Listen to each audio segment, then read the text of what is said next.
Hello. I bring great appreciation. Clear? Good to see you again Yeah. in a body. Thank you, Yeah. Esther. Nice to be seen. Yes. Usually we're just a nebulous mist. Still funny. Still true. Yeah. Since our last conversation a year ago, my life has unfolded tremendously beyond words. Yeah. I just want to give thanks to your teachings and all the teachings that I've received. Yeah. To your readiness to receive. I have allowed yeah. so much Yes. that I've wanted to manifest within a year. It's unbelievable. So you're in this new place. There's this new conversation that we're going to have. What is it? Yeah. So I would like to continue the conversation and expand on it that we had a year ago, and that was about spiritual masters. As an example, Jesus, the Christ, Buddha, Mary Magdalene, other teachers of our time like Eckhart Tolle, Sadhguru, all these saints. I just saw Amma for my birthday about a little while ago.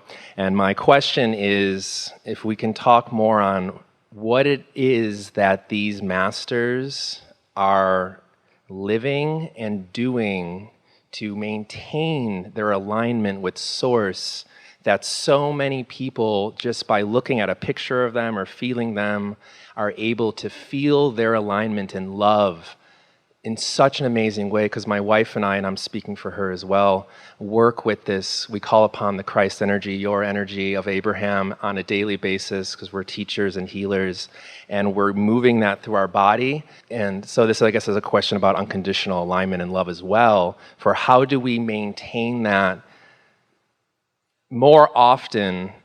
I'm mastering step 5, but there's still that, like when I saw Amma and you see her and you just feel her, there's this radiance and of this love and light of alignment, and I am that. How do I allow that more? So let's just isolate one thing that you said and talk about that for a little bit, because in doing this, we'll answer everything that you ask about. So you said, how is it that someone could just look at a picture of someone who is in alignment with Source, those are the words that we would use for what you were describing, and then be moved or have an emotional experience just by what they are observing? And this is the answer that trumps all answers forever and ever and ever and ever. It isn't the picture, and it isn't even the vibrational condition of the object of the picture. It's the state of being of the beholder of the picture. Yes, exactly. So your question isn't what have they got that makes us all feel, it's how do we get to the place of feeling what they've got. Yeah, exactly. So it's about how do I become an allower. The way you do it is by looking at something and not feeling it and wanting to feel it and then looking again. In other words, you keep adjusting your vantage point until love is what you feel. The other day Esther meditated, and then she met a friend who had also meditated, and then they took a walk together. But before their walk, they went past a stream that Esther has in one of her gardens, and her friend said, why don't we sit here and meditate together and listen to this stream? And so Esther thought, ooh, what a really good idea, because she was really in that really good place. She felt like she was on the brink of even feeling better. And so they sat and listened to the stream, and almost as soon as they sat down and began focusing, a jet flew over. Uncommon. That's not their flight pattern. And then another one, and then another one, and then another one, and then another one. And for a moment, Esther felt annoyance that the jet was interfering with their solitude and their sanctuary. And then she thought, wait a minute, this is the whole point of what Abraham has been teaching us. We must find a way to focus ourselves in the world as it is, not ask the world to change so that we can focus. And so it turned out to be the best meditation that either of them have ever had, partly because they were doing it together, and partly because they had to care about releasing thought in an environment where it was a little more difficult to do. So what we are wanting to say to you is that If you look at a picture of someone who clearly isn't a saint and you find that love, you are a master.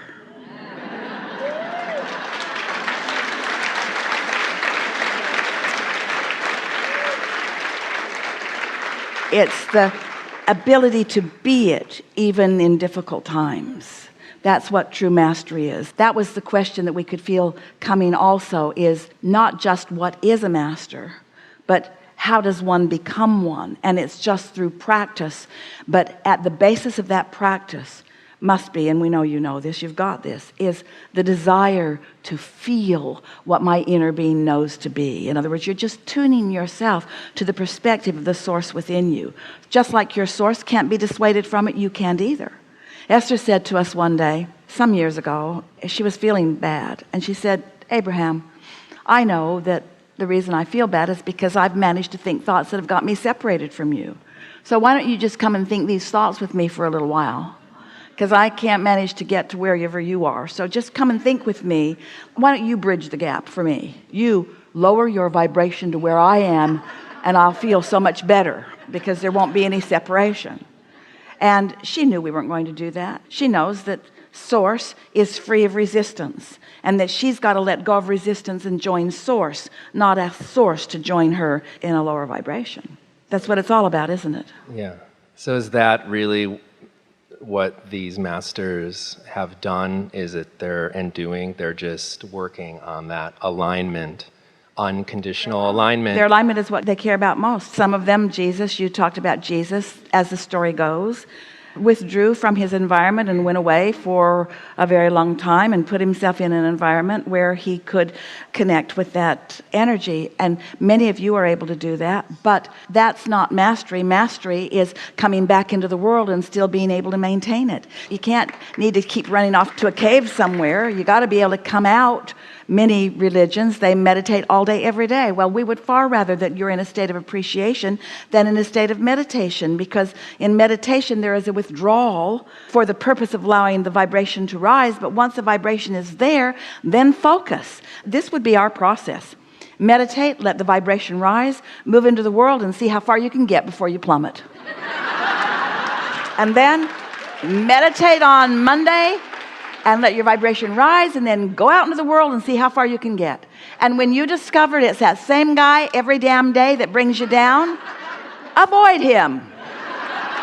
Avoid him. Use your guidance to know what makes it easy for you to stay in alignment and what's not so easy, just until you get the hang of alignment. Jerry was talking about the wire walkers, and he watched them. He joined a circus when he was a teenager, and he watched the wire walkers, and they walked for hundreds and hundreds and hundreds and hundreds and hundreds and hundreds and hundreds of hours on wires that were only a foot off the ground. And then when they got on the high wire, they were secure in their ability to stay on the wire. They didn't get on that wire the first day. They would all have been dead. And so what you do, you align and you live and you notice and you adjust. You reach for the feeling of it and you find it until you are sure in your ability to focus. That's what masters are. They are sure in their ability to focus into the energy of source. That's what they are. That's what they are. And they know the difference between the thoughts they're receiving from source and the thoughts they're receiving from worrisome streams of humanity. They can tell the difference. So about meditation, and this is part of my wife wanted to ask this question through me, is she can get into a state of, when she's meditating, direct alignment with source and feeling you and feeling the wholeness of everything and in this place, but then, and it's like, it feels like she can contain it, but then when she holds that energy and lives in it and goes out into the world, it feels too overwhelming or harder to maintain, not necessarily because she's seeing this and not liking it and being conditional, but because the energy she summoned and is allowing, that feels comfortable at that time in meditation, feels overwhelming when she starts walking down the street or being around other people. Let's go back to the analogy that we offered earlier. So let's say it's just you or your wife, in this case, just sitting there in a relationship with inner being. That's what meditation really is. Quieting your mind and establishing and acknowledging your relationship with that source energy and accomplishing it and feeling it and knowing it. So it's just you at the table, you and your inner being at the table. Well, when it's just you and your inner being at the table, and your inner being is pure positive energy and adoring you, and you're able to quiet your mind and stop railing against the things you're railing against, then there's going to be almost an immediate joining between you and your inner being. And that's what a really successful, good feeling, what we would call productive in terms of understanding energy meditation is about. It's me in resonance with my source energy. So then she comes out of meditation and she's all tuned in, and now she walks into another meeting at another table with other energies. Well, it's pretty easy for you to release thought and adjust to the vibration of your inner being.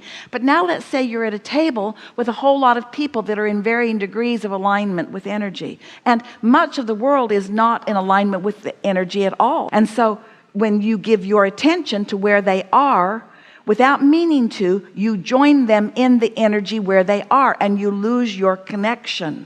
It's what the masters discovered. They walked on the wire a foot off the ground before they got on the high wire. It's just about trusting your connection until in time you can be anywhere. Esther likes coming to these gatherings because she knows that you are varied in your desires, and you are varied in your degree of interest in subjects, and you are varied in your alignment. But she knows, after over 30 years of these experiences of knowing, it's going to be all right, because Abraham's going to hold the energy of the room. She knows that we come and we know with such clarity that you're going to have a decent experience.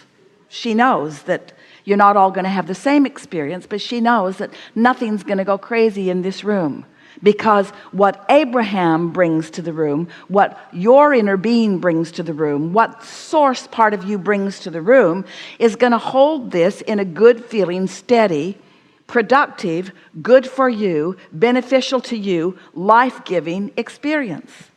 There's not going to be any mob rule going on in here, because the momentum of this gathering says that it's going to be all right. And so it's just from exposure to the experience and a molding of an expectation. Did we answer that question? Because that was a big one. Oh yeah, I think so. Yeah, I feel it. Yeah.